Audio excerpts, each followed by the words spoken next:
சபரிமலை மட்டும் இல்லை, எந்த இறை வழிபாட்டுக்கும் ஒரு குருவுடைய தேவை ரொம்ப முக்கியம். குருவருள் இல்லையேல் திருவருள் இல்லை, சத்குருவருளே அழியா பொருள். பன்னரும் வேதங்கள் படித்து உணர்ந்தாலும் குருவருள் இல்லாவிட்டால் ஒன்றுக்கும் உதவாது அப்படின்னு சொல்லி பெரியவர்கள் சொல்லியிருக்காங்க. அதன்படி எந்த ஒரு வழிபாட்டு முறையிலையும் இறைவனையுடைய அருள் நமக்கு நேரடியாக கிடைக்காது, குருவின் மூலமாகத்தான் கிடைக்கும். அப்படி இறை அருளை பெற்று தருவதற்கு அந்த குரு ரொம்ப அவசியமாக இருக்கார்.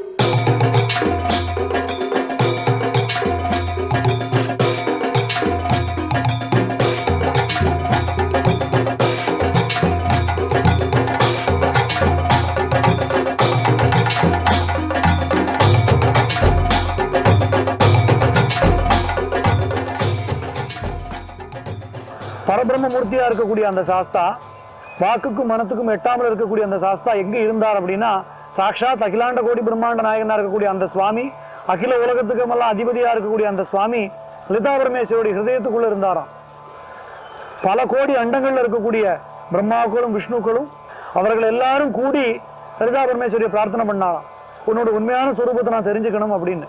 அப்படி தேவியை பிரார்த்தனை பண்ணின போது தேவியுடைய ஹிருதயத்துக்குள்ள ஒரு சக்தி இருக்கு, 1,00,000 கோடி இதழ் கொண்ட தாமரையில் அந்த சக்தி ஒளிஞ்சிருக்கு அப்படிங்கிறத தெரிஞ்சுட்டாலாம். 1,00,000 கோடி இதழ் கொண்ட தாமரையில் இருக்கக்கூடிய அந்த சக்தி யாரு அப்படின்னு சொல்லி தேவியிட்ட பிரார்த்தனை பண்ணினதும், அவன்தான் என்னுடைய ஹிருதயாரவிந்த வாசி, அவன்தான் உலகத்துக்கெல்லாம் ஆதார சக்தி, அவன்தான் அனைத்துக்கும் ஆதாரமானவன், பரபிரம்மம்னு சொல்லக்கூடிய மூர்த்தி அப்படின்னு சொல்லி தேவி அந்த தாமரையை தூக்கி வெளியில வைக்கலாம். ஜோதி சுரூபமா ஒரு காட்சி தெரியறதான். இந்த ஜோதியை பார்க்கறதுக்கு எங்களுக்கு சக்தி இல்லையே, இந்த ஜோதியை நாங்க பார்க்கக்கூடிய தன்மை நீதான் எனக்கு அருளணும்னு கேட்டதும் அந்த ஜோதி சுரூபத்துல அகிலாண்ட கோடி பிரம்மாண்ட நாயகனா இருக்கக்கூடிய அந்த மகாசாஸ்தாவுடைய காட்சி அவர்களுக்கு தென்பட்டுதான். பால்குண மாசம் பௌர்ணமி கூடும் பூத்திரம் சேர்ந்திடும் நாளினிலே தாழ்பணிந்தேவரை காத்திட வேண்டிய மகிஷியை வதம் புரிந்தே மகிழ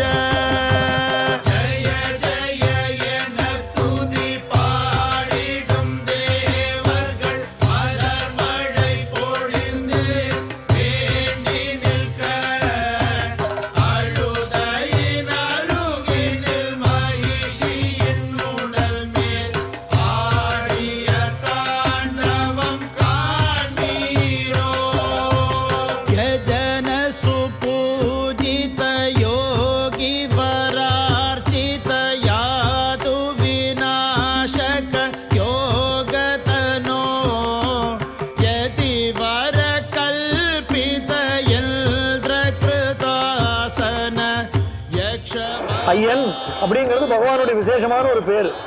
ஏன்னா ஐயன் அப்படிங்கிற அந்த வார்த்தைக்கு என்ன அர்த்தம் அப்படின்னா கடவுள் அப்படின்னு அர்த்தம். ஐ அப்படிங்கிறது படைத்தல் தன்மையை குறிக்கக்கூடியது. சமஸ்த புவனங்களையும் படைத்து காப்பாற்றி அழிக்கக்கூடிய அந்த பகவானுக்கு ஐயன் அப்படிங்கிறது பேரு. கேரள தேசத்துல அப்பன் அப்படிங்கிற சப்தத்தை மரியாதைக்காக யூஸ் பண்றது வழக்கம். தமிழ்நாட்டில் ஆர் அப்படிங்கிற விகுதியை மரியாதைக்காக யூஸ் பண்றது வழக்கம். அதே போல இந்த ஐயன்கிற பதம் கேரள தேசத்துக்கு போகும்போது ஐயன் பிளஸ் அப்பன் ஐயப்பன் அப்படின்னு ஆச்சு. அதே பதம் தமிழ்நாட்டுக்கு வரும்போது ஐயன் பிளஸ் ஆர் ஐயனார் அப்படிங்கிற பேரோட வழக்கமாச்சு. ஆக ஐயனார் அப்படிங்கிறது ஏதோ உக்ர தேவதை அப்படின்னும் பலிகள் கொடுக்கக்கூடிய தேவதையும் நம்ம நினைச்சிடக்கூடாது. எந்த ஐயனார் கோயிலையும் சுவாமிக்கு பலி கிடையாது. சௌமிய மூர்த்தியா சுவாமி அங்க சாஸ்தாவா தான் காட்சி கொடுக்குறாரு.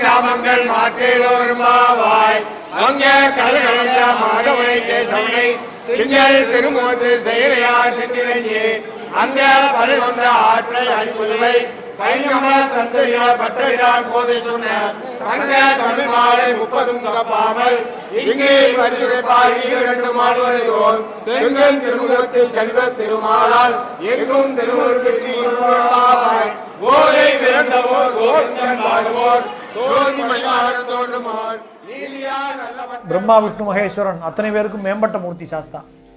எல்லா தெய்வங்களும் வணங்கக்கூடிய மூர்த்தி. அப்படி ஒரு காரணமாக இருக்கிறதுனால இந்த பகவானுடைய சொரூபம் எல்லா தெய்வத்துடைய அம்சத்தையும் தன்னகத்தை கொண்டதாக இருக்கு. கலைவாணியான சரஸ்வதியுடைய அருளுடன் ஒரு மகள் பிறந்தாள். அவளுக்கு பிரபாவதி அப்படின்னு பேர். அவள் சின்ன வயசுலேருந்தே பகவான் சாஸ்தாவின் பேரில் விசேஷமான பக்தி கொண்டவளாக விளங்கினாள். எப்பேற்பட்ட பக்தி அப்படின்னா அந்த பகவானே தன் கணவனாக அடையணும் அப்படிங்கிற அளவுக்கு பக்தி. தன்னுடைய அக்கா இவ்வளோ பக்தியோடு இருந்தும் இந்த தம்பிக்கு அடுத்தவர்களை துன்புறுத்தி பார்க்கக்கூடிய கெட்ட எண்ணம் ஏற்பட்டது. இப்படி ஒரு நாள் அவன் காட்டுக்கு வேட்டையாட போகக்கூடிய நேரத்தில் அந்த ஊர் எல்லையில் இருந்த ஒரு அந்தணனுடைய வீட்டில் ஒரு திருவிழா கோலம் போட்டிருந்து வாசலில் கோலமெல்லாம் போட்டு மாவலையெல்லாம் கட்டியிருந்தது. அவர்கள் வீட்டில் வச்சிருக்கக்கூடிய பொருளெல்லாம் எடுத்து அந்த பூனலுக்காக பண்ணி வச்சுருந்த பட்சணங்கள் உணவு பண்டங்கள் எல்லாத்தையும் எடுத்து கீழே கொட்டி இவன் அவர்கள் எல்லாம் மனசு வேதனைப்படும்படியாக பல காரியங்களை பண்ணுறான். எல்லோருமே தடுத்து நிறுத்துறான்.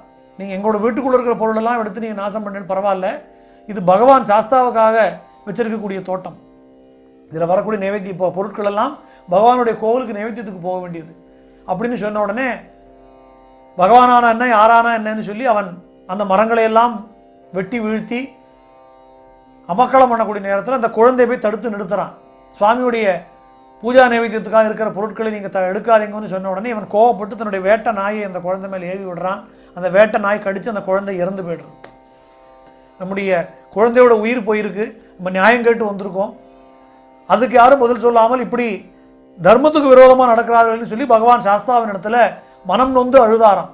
அப்படி அழுத உடனே பகவான் ஒரு வேட்டைக்காரனுடைய கோலத்தில் வில்லும் அம்பும் ஏந்தி வேடுவ படைகளோட அந்த காசி ராஜ்யத்தை நோக்கி வந்து சேர்ந்தாராம். பகவான் வந்திருக்கக்கூடிய கோலத்தை பார்த்த உடனே தேவாதி தேவர்கள்லாம் நடுங்கி போயிட்டாலாம், நவகிரகங்களெல்லாம் நடுங்கிட்டு தான்.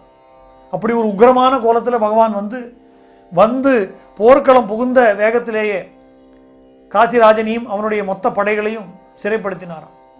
அப்படி சிறைப்படுத்தி 48 நாட்கள் அவர்களை கொடும் சிறையில் அடைத்து அவர்கள் பண்ணின தப்பு அவர்கள் உணரும் வரை அவர்களுக்கு தண்டனை கொடுத்து 48 நாட்கள் கடந்து பகவானுடைய தண்டனை காலம் அவர்களுக்கு முடிந்த உடனே அவர்கள் எல்லோரும் தங்களுடைய தப்பை உணர்ந்ததுக்கு அப்புறமா பகவான் தான் யார் அப்படிங்கிற உண்மையை அவர்களுக்கு உணர்த்தி தன்மேல் பக்தி கொண்டிருக்கக்கூடிய அந்த பிரபாவதியை ஏற்றுக்கொள்வதாக வாக்களித்து ஒரே நிமிஷத்தில் அந்த காசி ராஜனுடைய மகனால் கொல்லப்பட்ட அந்த அந்தணனுடைய குழந்தையும் உயிர்ப்பித்து கொடுத்து போரில் இருந்த அத்தனை பேரையும் மீண்டும் உயிர் பெற செய்து தவறை உணர்ந்த காசிராஜனுக்கு மன்னிப்பும் கொடுத்து அந்த தேவியை தன்னுடைய பத்னியாக ஏற்றுக்கொண்டார்.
Hare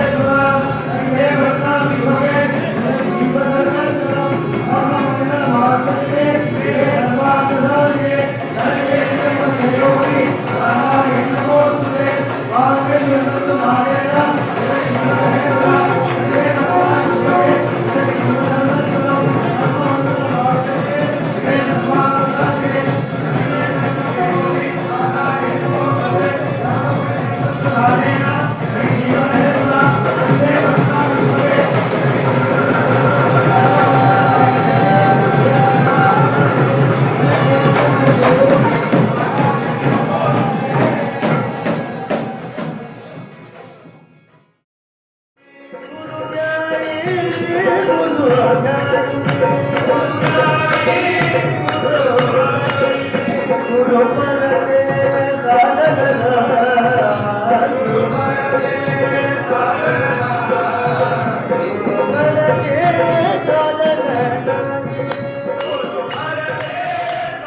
ஒரு கொடும் கானகம். இந்த கானகத்தோட அந்த பக்கம் நம்ம போய் சேரணும், காட்டுக்கு அந்த பக்கம் போய் சேரணும். 2 வழி இருக்குது. ஒன்று நம்மளா கிழக்க போகணுமா மேற்க போகணுமான்னு தெரியாமல், இல்லை வழியில் மிருகங்கள் இருக்குமா திருடன் இருக்குமான்னு தெரியாமல், பள்ளம் இருக்குமா மேடு இருக்குமான்னு தெரியாமல் தட்டு தடுமாறி கஷ்டப்பட்டு போய் சேர்ந்து ஒரு வழியாக அந்த பக்கம் போய் சேர்றது. இன்னொரு வழி, ஏற்கனவே அந்த பக்கம் போய் காட்டு நல்ல பரிச்சயம் உடையவர், எப்படி போனால் சுலபமாக அடைய முடியும், எப்படி போனால் நம்ம சேர வேண்டிய இடத்தை அடைய முடியும்னு தெரிஞ்சவர், அவரோடு கூட நம்ம சேர்ந்து போகிறது. இது 2ல் எது சுலபமான வழி? இறைவன் அப்படிங்கிற அந்த தத்துவத்தை அடையக்கூடிய மார்க்கம்தான் அந்த காடு. அந்த காடை கடந்து போகணும் அப்படின்னா வழி தவறி போன ஆட்கள் உண்டு. அது மாதிரி நம்ம ஆயிடாமல் இருக்கிறதுக்காக தான் இறைவனை உணர்ந்த ஒரு குருவை அடைந்து அவர் மூலமாக அந்த தத்துவத்தை நாம உணர முற்படணும் அப்படின்னு சொல்லி சொல்றோம்.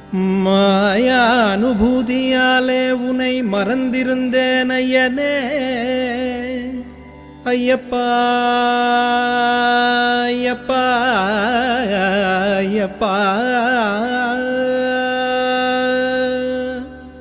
மாயா அனுபூதியாலே உனை மறந்திருந்தேன் ஐயனே, மற்றொருவர் இல்லையே என் வம்ச வழியான தெய்வம் ஐயனே ஐயப்பா.